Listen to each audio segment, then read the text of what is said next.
Hello, dog walkers and thinkers. Welcome to Dog Walk Reflections. I'm James, broadcasting from my quiet retreat at the bottom of the garden, snuggled up with my little canine friend Dobby. As you step out with your dog or dogs today, we'll be walking alongside you in spirit, offering gentle reflections to bring more ease and clarity to your mind.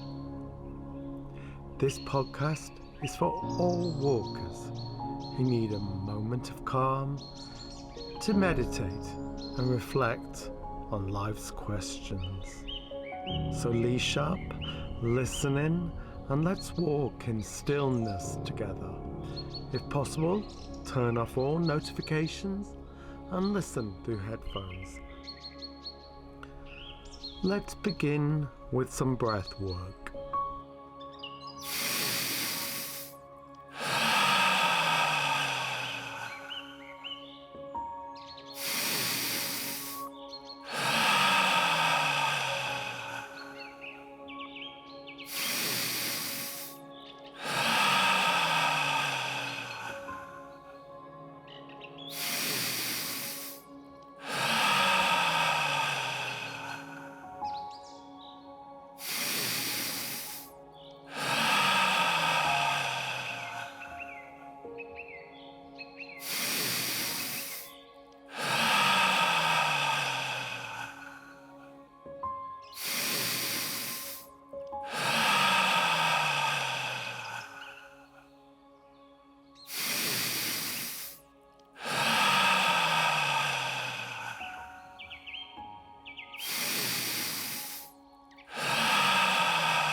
Look all around you. Notice the rhythm of your steps and your dog's steps beside you. The gentle tug of the lead, the way they pause to sniff the air. Let yourself sink with their natural pace.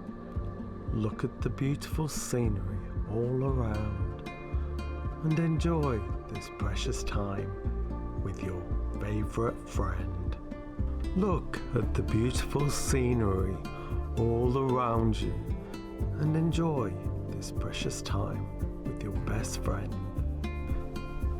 Beings that we can never take for granted. For the next 20 minutes, there's nothing else you need to do but walk, breathe, and reflect. This space is just for you. Time to think, breathe, and reset. This time isn't a luxury, it's a necessity. Today's reflection: does worry help or hinder us? For many of us, worry can be a constant background noise. We worry about what's happened or what might be, and society feeds this from the news, social media, subtle pressure. We're not quite good enough. When it comes to worry and our health, we need to pay attention. Numerous studies show that worry and stress impacts our body in a very negative way. It weakens our immune system, raises our blood pressure, disrupts sleep, increases pain and sensitivity. Early Stoic Epictetus said, "It's not things that trouble us, but our opinion about things." Worry comes from trying to control what is not in our control. Epictetus emphasized the dichotomy of control, distinguishing what is within our power and what is not. He argued that worrying about things outside of our control is futile and leads to distress. Worrying about what might happen, he proposed we focus on what we can control. He encouraged examining the roots of our anxieties, questioning whether they're based on reason or imagined scenarios. He used examples like worrying about social disgrace or losing material possessions to illustrate that our fears can be unfounded and based on expectations rather than genuine needs. I think it's really important. Epictetus viewed worry as a drain on our mental and emotional energy, distracting from living a meaningful life. By focusing on what is within our control, we can direct our energy towards actions that align with our values and contribute to our well-being. I think it's all about embracing the present moment. By focusing on the present and accepting what is, rather than dwelling on the future, the past, we can reduce anxiety and find greater peace. Sometimes when I'm having a bad day, I'll just think about today, that's all. And if I find my mind wandering on to next week, next month, I say stop. Just today, that's all we're going to think about today, one day at a time. Another Stoic philosopher, Seneca, addressed worry as a significant obstacle to a peaceful life. He said, "We suffer more in our imagination than on our reality." He argued that people tend to worry excessively about the future, often imagining misfortunes that may never occur. This focus on the uncertain future, according to Seneca, leads to unnecessary suffering and prevents one from fully experiencing the present. He encouraged individuals to confront their fears rationally, challenging negative thoughts, and consider possibility that what they might fear ultimately might be beneficial. And consider the possibility that what they fear might ultimately be beneficial.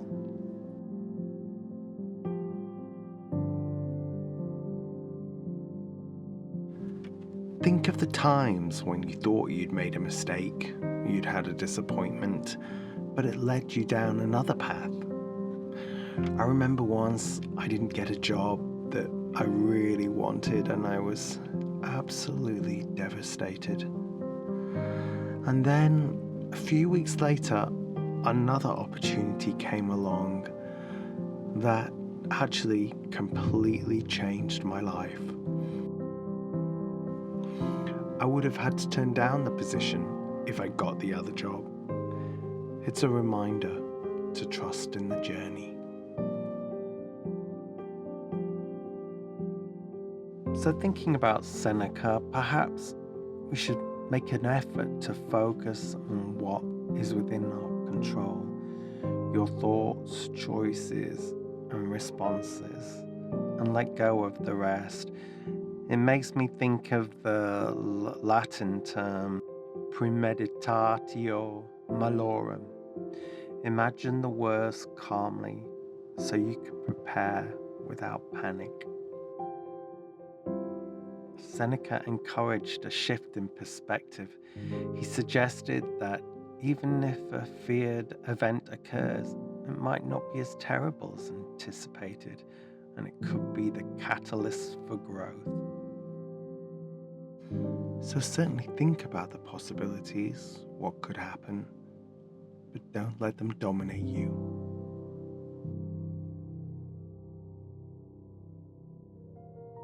The Buddha taught that worry arises from attachment and craving. The mind is everything. What you think, you become. Worry is viewed as a form of suffering rooted in this attachment and ignorance. It's seen as a mental state that arises from clinging to impermanent things and failing to grasp the nature of reality. The Buddha's teachings encourage letting go of worry by understanding the causes. Attachment, I think, is about worrying because we crave stability and permanence in our world. But how futile this is, because inherently our world is impermanent.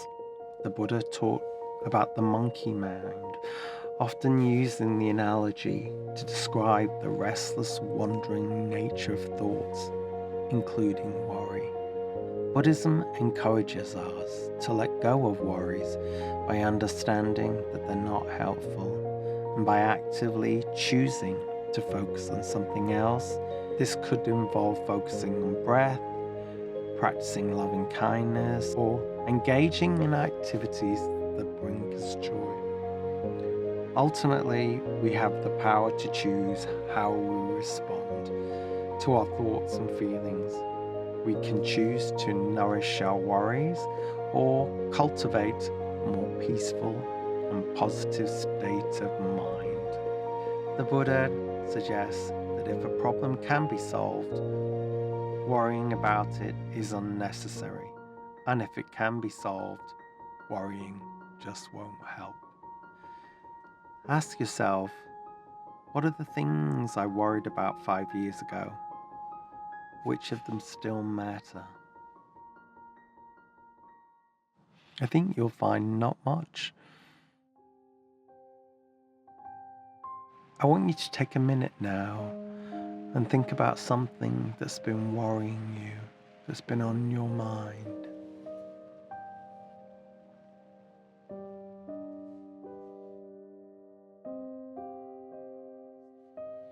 Can you feel how less overwhelming this fear is? Nothing's changed, only your feelings on the matter.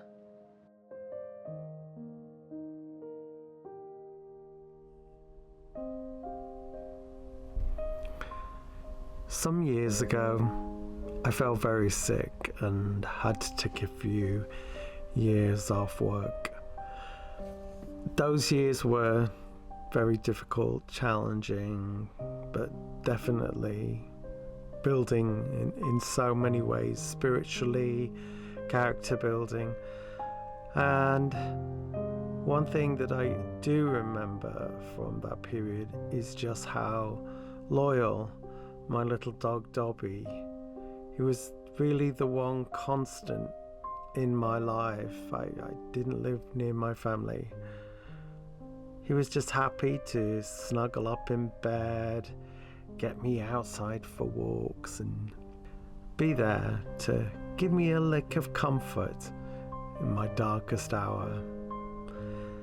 My health challenges naturally came with many worries and high anxiety.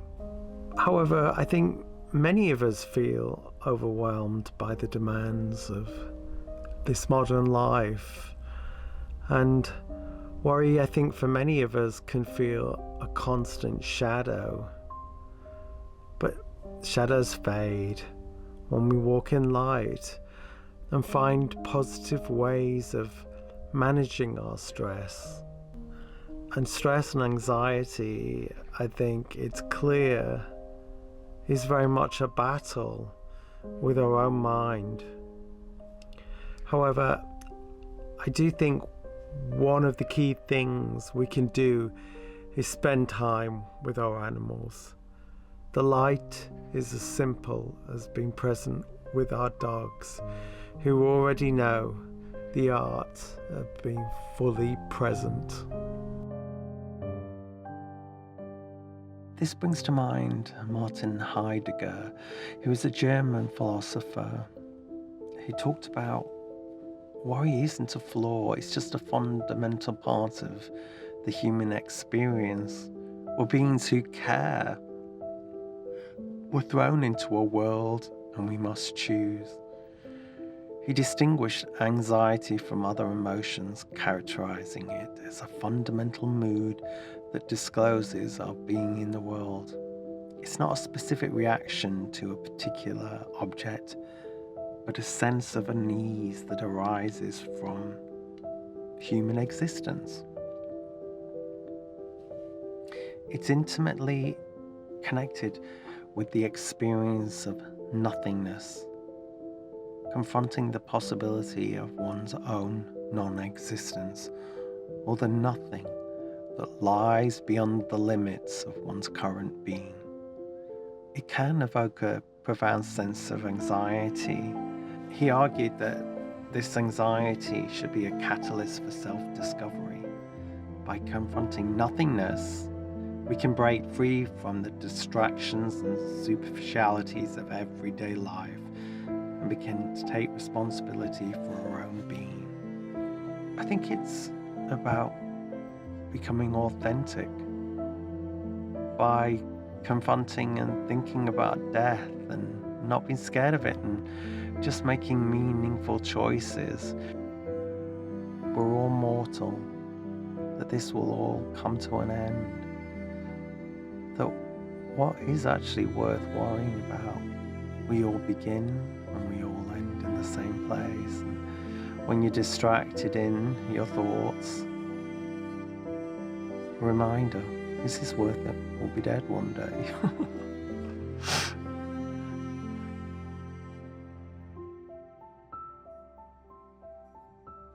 I'm going to move on to one of my favourites, a British philosopher and interpreter of Eastern philosophies, Alan Watts. I think he gives us a unique perspective on the nature of worry and how to overcome it.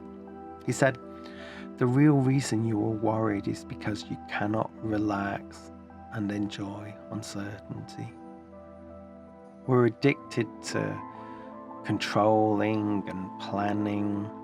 Worry is a vicious cycle where individuals worry about a problem and then about the fact they're worrying, leading to further anxiety. We're constantly trying to control the uncontrollable. Much of our anxiety stems from control, trying to control things that are beyond our control, like the future of life's inevitable changes." I remember he compares trying to make rough water smooth with a flat iron. You'll see the connections with the Buddha. Distraction from the present often pulls focus from the present moment, which is the only reality experience. This hinders the ability to fully engage with life and find peace. The human desire for absolute security is ultimately futile, as life is inherently uncertain and characterized by change. I think in essence, Alan Watts' teachings encourage us to shift our perspective, moving it away from this frantic search for security and control to more of an accepting presence and focused way of being. By embracing uncertainty and understanding the interconnectedness of all life and things, individuals can find greater peace and freedom from the anxieties of life. I strongly encourage you to listen to Alan. There's tons of his talks on YouTube, and he has the most wonderful speaking voice.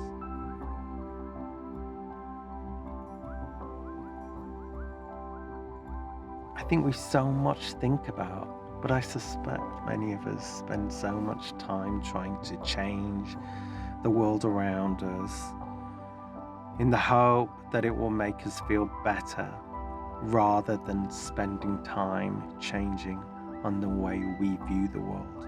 The job we didn't get, the relationship that went wrong, the money lost, If only we hadn't made that wrong move, that decision.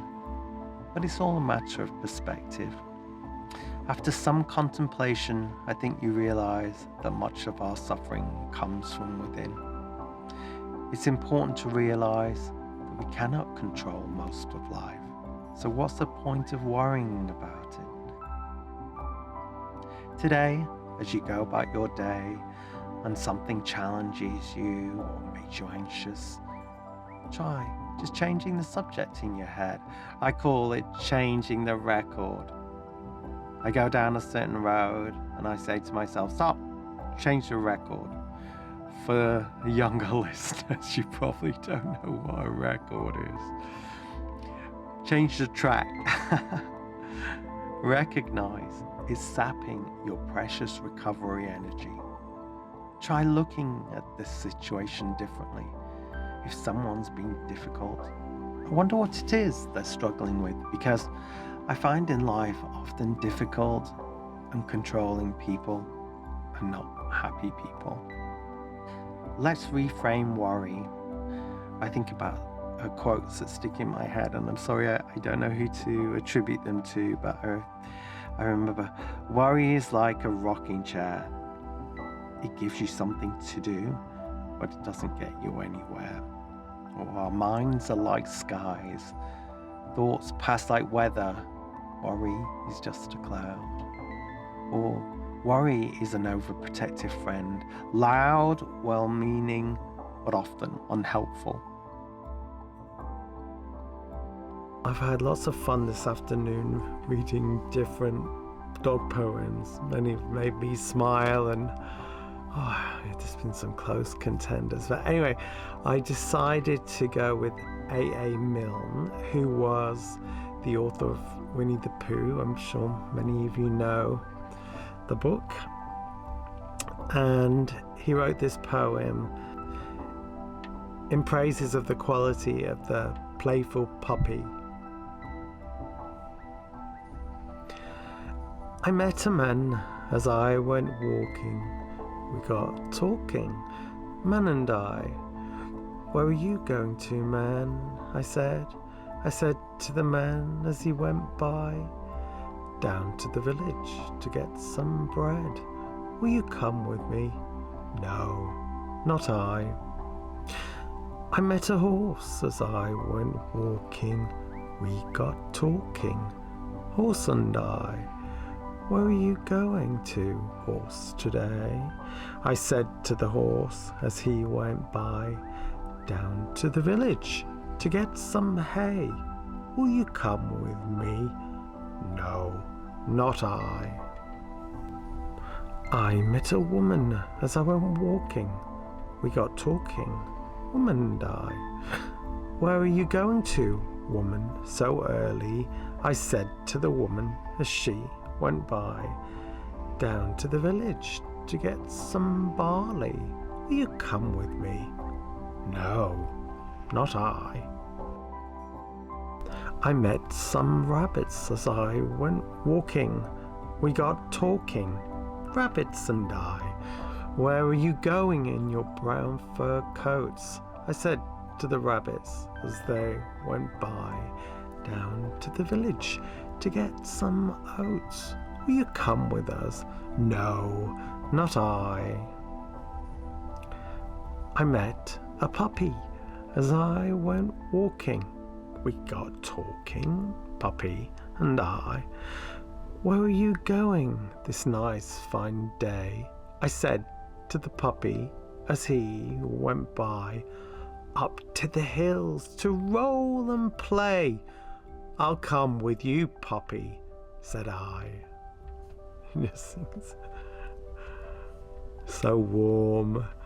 Yeah, and I just think there really is a connection between human beings and many animals, but I think there's a very special bond between humans and dogs, and I think they live very well together and really give each other what the other needs when it's a great relationship. Although Well, I had some great relationships with horses, but as a sidebar. Okay.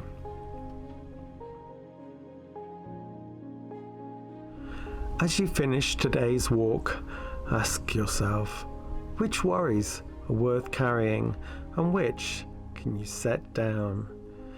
You may find your shoulders lighter, you breathe freer, and your best friend and dog, as always, joyful just to be with you. Until our next walk together, breathe deeply and keep noticing and appreciating the wonderful things that our dogs bring to our lives. And remember, peace is never far away. Embrace the stillness within and know you are enough exactly as you are. This is James with Dobby, signing off from the bottom of the garden with peace, love, hope and perseverance.